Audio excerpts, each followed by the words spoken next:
Korutla MLA doctor Sanjay గారు, Huzurabad MLA పాడి కౌశిక్ రెడ్డి గారు, జనగామ ఎమ్మెల్యే గౌరవనీయులు పల్లా రాజేశ్వర రెడ్డి గారు, ఇదే ప్రాంతానికి చెందిన మరో మాజీ మంత్రివర్యులు గౌరవనీయులు కొప్పుల ఈశ్వర్ గారు, పేర్లు చాలా ఉన్నాయి, తెల్లారితో చదవానంటే. వేదికను అలంకరించిన మాజీ ప్రజాప్రతినిధులు, మాజీ జడ్పీ చైర్మన్లు, స్థానిక సంస్థల ప్రజాప్రతినిధులు, అందరికీ నా నమస్కారం. ఇదే జగిత్యాలకు సంబంధించినటువంటి అలిశెట్టి ప్రభాకర్ అని ఒక కవి ఉండేవాడు. ఆయన ఒక మాట చెప్పిండు, చీకట్లో జడుసుకుంటే ఒక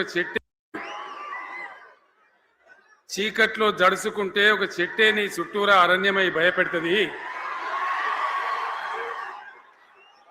గుండె అంటూ కలిగి ఉంటే గుండె ధైర్యం ఉంటే నీ వెంట అదే పెద్ద సైన్యమై నిలుస్తుంది అని చెప్పిండు.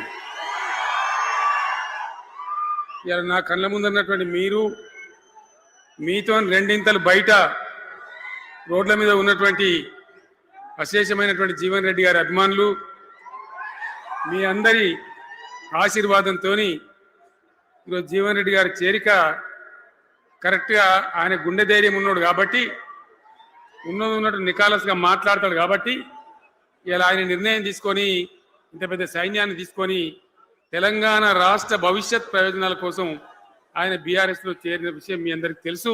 ఆయన వెంట మీరందరూ వచ్చి ఎవరైతే అందరూ ఈరోజు చేరినరో, ఇంకా రాని వాళ్ళు కూడా ఉన్నారో గ్రామాలలో పట్టణంలో, మీ అందరికీ ముఖ్యంగా జీవనన్న గారికి, ఆయన వెంట వచ్చినటువంటి ప్రతి పౌరుడికి, ప్రతి అన్నకు, ప్రతి తమ్ముడికి, ప్రతి చెల్లెకి కూడా పేరు పేరున బీఆర్ఎస్ రాష్ట్ర అధ్యక్షుడిగా నేను హృదయపూర్వకమైన స్వాగతం సుస్వాగతం తెలియజేస్తా ఉన్నాను. జీవన్ రెడ్డి గారి గురించి నేను ఎక్కువ చెప్తే మాది మేమేదో డబ్బా కొట్టుకున్నట్టు అవుతుంది. ఎందుకంటే ఆయన గురించి మీ లోపల తెలియని వాళ్ళు ఎవరు లేరు ఇక్కడ. 40-45 సంవత్సరాల నుంచి మేము స్నేహితులం, చాలా దగ్గర మిత్రులం. వారు చెప్పిన వారి ఉపన్యాసంలో భిన్న రాజకీయ సిద్ధాంతాల వల్ల విడివిడిగా పనిచేసినాం, కానీ మా స్నేహితంలో ఎప్పుడు లోపం లేదు. చాలా చాలా బాధలు, మంచి చెడ్డ సుఖాలని కలిసి పంచుకునే వాళ్ళం, అభిప్రాయాలు కూడా కలిసి పంచుకునే వాళ్ళం. బాబు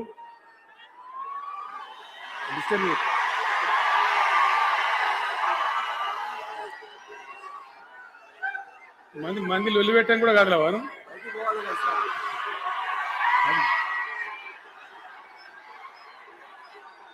చాలా కలిసి పనిచేసినాం. ఆయనకుండే నిబద్ధత, ధైర్యంగా ప్రజా జీవితంలో పనిచేసిన పద్ధతి ఎంతమందికో చాలా మందికి ఆదర్శంగా నిలిచినటువంటి వ్యక్తి. జగిత్యాల్లో ఆయన పుట్టి పెరిగి రాజకీయంగా చాలా పెద్దవాడు అయినాడు మీ అందరి దీవెనతో. కానీ ఒక జగిత్యాల్లోనే కాదు, ఆయనకు పాత కరీంనగర్ జిల్లా వ్యాప్తంగా అట్లనే పొరుగున ఉన్నటువంటి అనేక జిల్లాలలో చాలామంది జీవన్ రెడ్డి గారి అభిమానులు ఉన్నారు. చాలా మంది. మీరు లొల్లి పెట్టకుంది, మీ ఫోటోలే బయటికి పోతున్నాయి. అది లైవ్ టెలికాస్ట్ ఉంది, దానిలో మీ బొమ్మలు టీవీలో కనబడుతున్నాయి మీ ఇంటికాడ. లొల్లి పెట్టకుంది కదా, సెట్ అయిందా?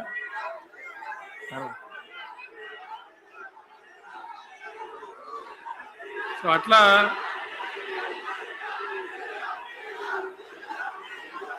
ప్లీజ్ ప్లీజ్ ప్లీజ్ చాలా విషయాలలో ఆయన ఎంతో మందికి ఆదర్శంగా నిలిచినాడు, పనిచేసినాడు. ఈ ప్రాంతం గురించి తన ప్రాణం పెట్టి పనిచేసినాడు. ఆయన మంత్రిగా ఉన్నా, ఇంకో హోదాలో ఉన్నా, ఎమ్మెల్యేగా ఉన్నా, ప్రతిపక్షంలో ఉన్నా తన ఏరియా అభివృద్ధిని ఏనాడు కూడా ఆయన విస్మరించలేదు. లేకపోతే అన్ని పర్యాయాలు మీరు ఎందుకు గెలిపించారు, ఎందుకంత గుండెల్లో పెట్టుకున్నారు?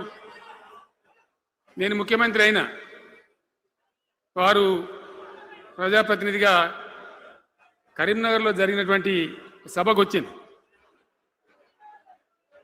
అందరూ మాట్లాడిన చాలామంది తాను మాట్లాడుతూ ఒకటే మాట కోరిండు. అయ్యాక బోర్నపల్లి అనే కాడ గోదావరి మీద ఒక బ్రిడ్జ్ అవసరం మాకు, అది కంపల్సరీ కావాలి అంటే నేను ఇక ఓదాలు బిదాలని మర్చిపోయి ఏంది జీవన్న మళ్ళీ చెప్పండి అని చెప్పిండు ఆయన. వెంటనే అక్కడి నుంచి ఆదేశాలు ఇచ్చి 70-80 కోట్ల రూపాయలు మంజూరు చేసి ఆ బ్రిడ్జ్ అప్పుడు కట్టించినాం. తన యొక్క నియోజకవర్గం పట్ల, తన ఏరియా పట్ల, తన పరిసర ప్రాంతాల ప్రజల పట్ల ఆయన కనపరిచిన ప్రేమ అదంతా కూడా చాలా అద్భుతం. అందుకే ఆయనకు అంత మంచి పేరు కూడా ఉంది. అది నాకంటే మీకు అందరికి బాగా తెలుసు. ఈ మధ్య వీళ్ళందరూ తయారైంది కదా, ఎవరు అంటే అంటే సర్వేలు చేసి ఇస్తారు. జీవన్ రెడ్డి గారు బీఆర్ఎస్లో చేరితే ఎట్లా ఉంటుంది ఏం కథ అని ఒక 2-3 వచ్చి సర్వేలు చేసింది. మీ నియోజకవర్గం కాదు, మీ నియోజకవర్గంలో ఆడం బాంబే పేలిపోయింది, దానిలో మాటనే లేదు. అసలు జగిత్యాల నియోజకవర్గం గురించి చర్చ లేదు. కానీ వాళ్ళు ఏం చెప్పినా సర్వే వాళ్ళు పక్కనున్న సొప్పదండి కావచ్చు, ధర్మపురి కావచ్చు, మేరిట్ల కొట్పల్లి కావచ్చు, ఇంకా చాలా కాన్స్టిట్యున్సీలు కావచ్చు, చాలా ప్రభావం ఉంటుంది జీవన్ రెడ్డి గారిది. ఒక అద్భుతమైనటువంటి దీంతో రాజకీయమైన ఇది వస్తాయని చెప్పి వాళ్ళు సర్వే చేసి చెప్పినారు. అది జీవన్ రెడ్డి గారికి ఉన్నటువంటి విశిష్టత.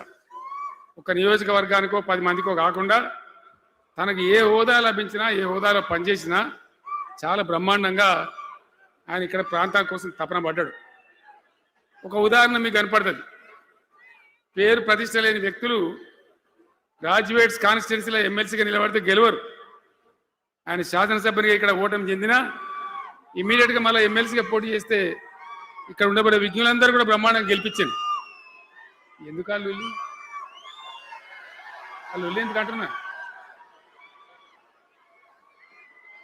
అట్లా కాదు కదా, ఇక్కడ నేను మొత్తుకుంటున్నా, అక్కడ నువ్వు మొత్తుకుంటున్నావు, అర్థమవుతుందా?